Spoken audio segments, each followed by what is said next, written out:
کچھ نہیں کہا جا سکتا کہ فیملی کیس کے اندر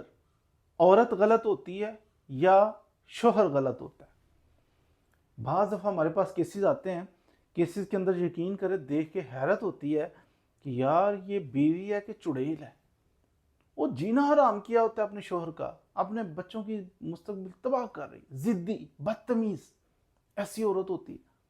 تو شوہر بیچارہ شریف ہوتا ہے، وہ تو بیچارہ کمپرومائز سیٹلمنٹ پہ ہوتا ہے کہ یار کچھ، شوہر کہہ رہا ہوتا ہے کہ سر میں اس کو کچھ دینا چاہتا ہوں، بیچاری کی ہیلپ کرنا چاہتا ہوں، یہ میرے ساتھ نہیں رہ بسنا نہیں چاہتی، میرے بچے لے کے چلی گئی، پھر بھی میرے بچے ہیں، وہ یہ میری بیوی ہے، کمزور ہے، میں اس کو کچھ دینا چاہتا ہوں، اور وہ بدتمیزی کر رہی ہوتی ہے، وہ بدماشی کر رہی ہوتی ہے۔ تو عورت بڑی بڑی غلط ہوتی ہیں فیملی کیسز کے اندر۔ اور بعض شوہر دیکھا ہے بڑے ہی گندے ہوتے ہیں، عورت ہے، آپ کے بچے ہیں، ان کو دیتے لیتے ہی کچھ نہیں، خود انجوائے کر رہے ہیں، لائف سٹائل بنایا ہوا ہے، نشے پتے میں لگے ہوئے ہیں، ان کو پوچھتے ہی نہیں ہیں،